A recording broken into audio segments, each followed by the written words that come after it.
खुशखबरी खुशखबरी खुशखबरी। जी हाँ मित्रों, मिठाई बांटने का समय आ चुका है। लड्डू बांटने नाचने कूदने की कीजिए तैयारी। 5 अप्रैल 2024 से पाप मोचनी एकादशी पर 100 साल बाद बनेगा दुर्लभ महायोग। 5 राशियों की चमक जाएगी किस्मत। माता लक्ष्मी जी के आशीर्वाद से 5 राशि वाले लोगों को मिलेगा अचानक से धन का लाभ। जी हाँ मित्रों, 100 सालों के इतिहास के बाद इस बार की एकादशी के दिन साध्य योग का निर्माण हो रहा है। साथ ही शुक्र और सूर्य देव की युति से राजभंग राजयोग भी बन रहा है और एकादशी के बाद गज केसरी और गज लक्ष्मी महाराजयोग बनने से कई राशि वाले लोगों की किस्मत में अचानक से धन का लाभ मिलने वाला है। कई राशियां करोड़पति बनने वाली है। तो चलिए एक एक करते हुए जान लेते हैं एकादशी से जुड़ी सभी महत्वपूर्ण और काम की जानकारी। ऐसे में वीडियो को पूरा लास्ट तक जरूर देखिए। और हाँ मित्रों, वीडियो को लाइक जरूर करें और कमेंट बॉक्स में जय मां लक्ष्मी जी लिखते हुए वीडियो को अपने मित्रों के साथ फेसबुक पर जरूर शेयर कर दीजिए ताकि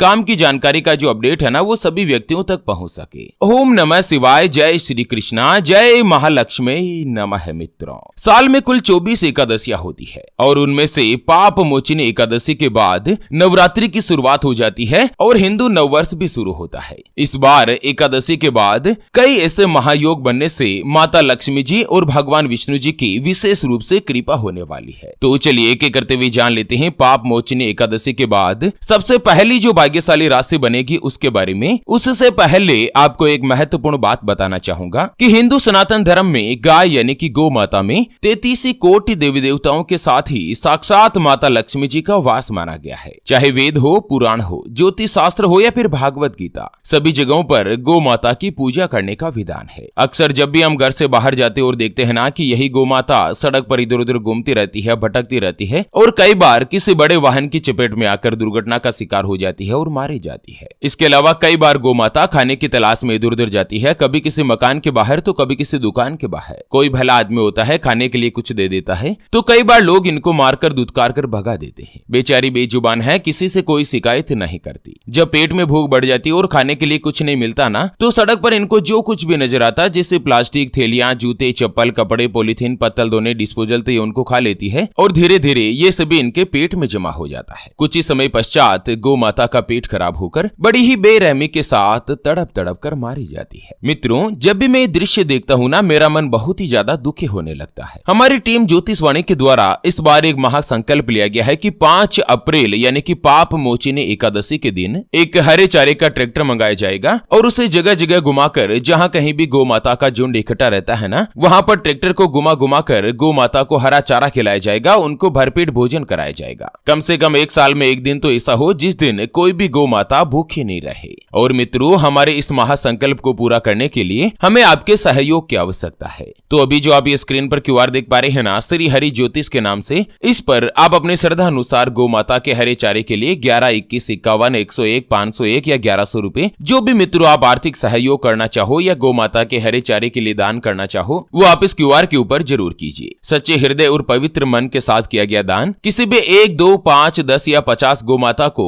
एकादशी के दिन भरपेट भोजन दिला सकता है, उनको एक दिन का हरा चारा दिला सकता है। चलिए जान लेते हैं 5 अप्रैल यानी कि पाप मोचनी एकादशी के बाद सबसे पहली जो भाग्यशाली राशि बनेगी वो आती है धनु राशि, जिनके नाम का पहला अक्षर ये, यो, भा, भी, भू, ध, फ, ढ और बे से शुरू होता है, उनकी धनु राशि होती है। धनु राशि वाले लोगों के लिए 5 अप्रैल यानी कि एकादशी पर जो राजभंग राजयोग बन रहा है ना, यह आप लोगों के लिए बहुत ही अच्छा और लाभकारी साबित होने वाला है। एक तो माता लक्ष्मी जी की कृपा से आपकी इनकम में बढ़ोतरी होगी, साथ ही आर्थिक स्थिति आपकी मजबूत रहने वाली है। घर परिवार का माहौल भी खुशनुमा रहेगा। व्यापार की दृष्टि से भी 5 अप्रैल के बाद समय आपके लिए बहुत ही अच्छा और लकी साबित होने वाला है। पैतृक संपत्ति का लाभ मिलेगा, संतान के सुख में बढ़ोतरी होगी, आपको अपने मित्रों का सहयोग प्राप्त होगा, आपका आत्मविश्वास बढ़ेगा। लंबे समय से जो भी आपके आर्थिक रूप से अटके हुए कार्य है वो पूर्ण होंगे। माता लक्ष्मी जी के आशीर्वाद से इसी साल 2024 में आप लोगों की आर्थिक तरक्की देखने को मिल सकती है। काफी अच्छा आप धन का लाभ प्राप्त कर सकते हैं। चलिए जान लेते हैं 5 अप्रैल यानी कि पाप मोचनी एकादशी के बाद अगली जो भाग्यशाली राशि बनेगी वो आती है मीन राशि, जिनके नाम का पहला अक्षर दी, दू,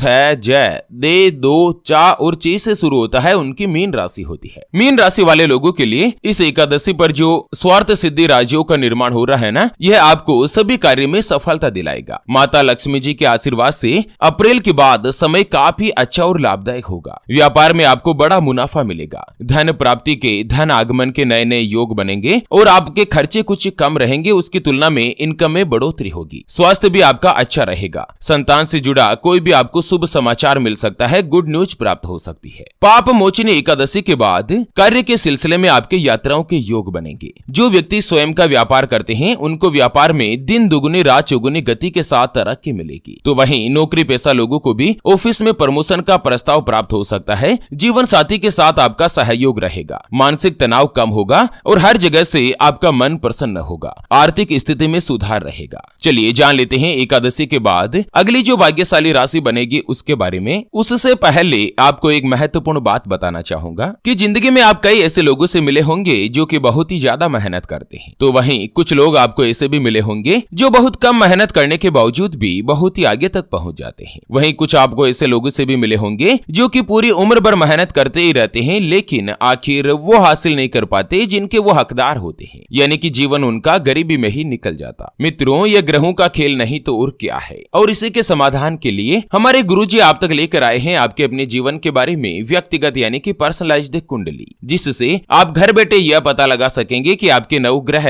आपके बारे में क्या कहना चाहते हैं। कि आपकी कुंडली यानी कि किस्मत में कोई दोष तो नहीं, अगर दोष है तो वो क्या है, उसका समाधान क्या है। कोई ग्रह आपके लिए कमजोर तो नहीं, उसको मजबूत करने का उपाय क्या है। आपका भाग्य उदय कब होगा, जीवन में अच्छे दिन कब आएंगे। नौकरी या व्यापार किसमें आपको ज्यादा तरक्की, ज्यादा सफलता प्राप्त होगी। कौन सा व्यापार आपके लिए सबसे अच्छा और शुभ फलित रहेगा। आपके लिए भाग्यशाली रत्न कौन सा है, उसको पहनने की विधि क्या है। सरकारी नौकरी का योग कब रहेगा। आपका स्वयं का मकान कब तक बनेगा। मांगलिक दोष, काल सर्प दोष, पितृ दोष सहित कुछ दोष तो आपकी कुंडली में नहीं है, उसको पहचान सकते हैं और उसका समाधान या उपाय भी पा सकते हैं। उसके लिए अभी जो आप ये स्क्रीन पर नंबर देख पा रहे हैं ना, उस पर व्हाट्सएप पर संपर्क करके आप हमारे गुरुजी से बात कर सकते हैं और 251 रुपए की फीस में आप अपने संपूर्ण जीवन की महाजन्म कुंडली के बारे में जान सकते हैं। अगर आपकी कोई भी समस्या है जिसका आप समाधान चाहते हैं, जैसे कि पति पत्नी के बीच आपस में बनती नहीं है, घर परिवार में लड़ाई झगड़ा या गृह कलेश बना रहता है, आपका विवाह का योग नहीं बन रहा है, बहुत जगहों पर आप रिश्ता देख देकर आखिर थक चुके हैं, परेशान हो चुके हैं, लेकिन कहीं पर भी कोई भी रिश्ता फाइनल नहीं हो पाता या रिश्ता होकर बार बार टूट जाता है, व्यापार में आपको नुकसान हो रहा है, घर में धन की कमी बनी रहती है या आपके ऊपर कर्ज हो चुका है जिसको आप चुका नहीं पा रहे हैं, आपके बनते बनते काम लगातार बिगड़ जाते हैं, अटक जाते हैं, आपको संतान का सुख नहीं मिल रहा है, बच्चों का पढ़ाई में मन नहीं लगता, बच्चे लगातार सरकारी नौकरी या किसी अच्छी नौकरी की तलाश कर रहे लेकिन उनको सफलता नहीं मिल पा रही है, या लड़का लड़की का विवाह होने जा रहा है, संबंध होने जा रहा है और विवाह से पहले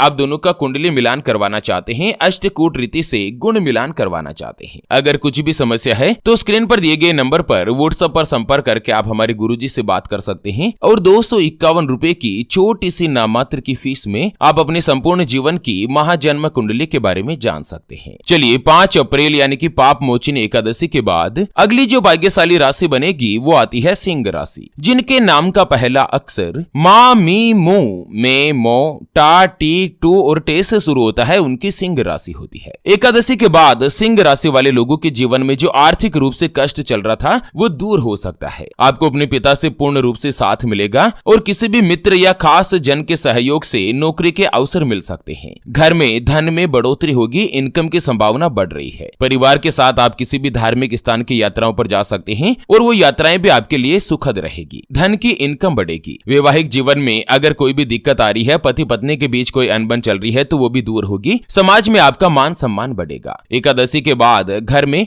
भौतिक सुख साधनों में बढ़ोतरी हो सकती है। कार्यस्थल पर जो आपका वर्चस्व है, आपका प्रभाव है, वो काफी अच्छा और मजबूत रहेगा। चलिए जान लेते हैं एकादशी के बाद अगली जो भाग्यशाली राशि बनेगी वो आती है मेष राशि, जिनके नाम का पहला अक्षर ला ली लू ले लो ए चू चे और चो से शुरू होता है, उनकी मेष राशि होती है। मेष राशि वाले लोगों के लिए एकादशी पर जो गज लक्ष्मी राजयोग बन रहा है ना, यह आप लोगों को काफी अच्छा फायदा देने वाला है। माता लक्ष्मी जी की कृपा से व्यापार में तो आपको मुनाफा मिलेगा ही, साथ ही धन प्राप्ति के योग भी बनेंगे। आपका मन प्रसन्न रहेगा, स्वास्थ्य अच्छा रहेगा, संतान से जुड़ी कोई भी आपको खुशखबरी मिल सकती है। आपकी आर्थिक स्थिति मजबूत रहने वाली है। घर परिवार का माहौल भी खुशनुमा होगा। व्यापार की दृष्टि से एकादशी का जो समय है वो आपके लिए काफी अच्छा और उत्तम माना जा रहा है। चलिए अब जान लेते जानते हैं कुछ ऐसे काम है जो कि आपको एकादशी के दिन भूल कर भी नहीं करने चाहिए। सबसे पहले तो एकादशी के दिन आप बेड के ऊपर नहीं सोएं, आपको जमीन पर बिस्तर बिछाकर सोना चाहिए। साथ ही इस दिन किसी की बुराई भी नहीं करें। एकादशी का अगर आप व्रत कर रहे हैं तो आपको क्रोध या तनाव करने से बचना चाहिए। क्रोध या तनाव के कारण आप ठीक तरह से पूजा पाठ में मन नहीं लगा पाते हैं, ऐसे में तनाव नहीं करें। उसके अलावा एकादशी के दिन नमक का सेवन भी नहीं करना चाहिए, ऐसा करने से भी एकादशी का आपको फल नहीं मिल पाता। एकादशी के दिन कभी भी झाड़ू को घर से बाहर नहीं फेंक दीजिए। उसके अलावा एकादशी पर बाल नहीं काटने चाहिए, इस दिन आप ब्रह्मचर्य का पालन करें। एकादशी के दिन कोई भी कीड़े मकोड़े, चींटी वगैरह इनकी कभी भी हत्या नहीं करें, नहीं तो आपको भयंकर दोष लग सकता है। तो चलिए इसी के साथ इस वीडियो को यहीं पर देते हैं विराम। फिर से होंगे हाजिर एक और नई और काम की जानकारी के साथ। तब तक के लिए ओम नमः शिवाय, जय श्री कृष्णा, जय महालक्ष्मी नमः।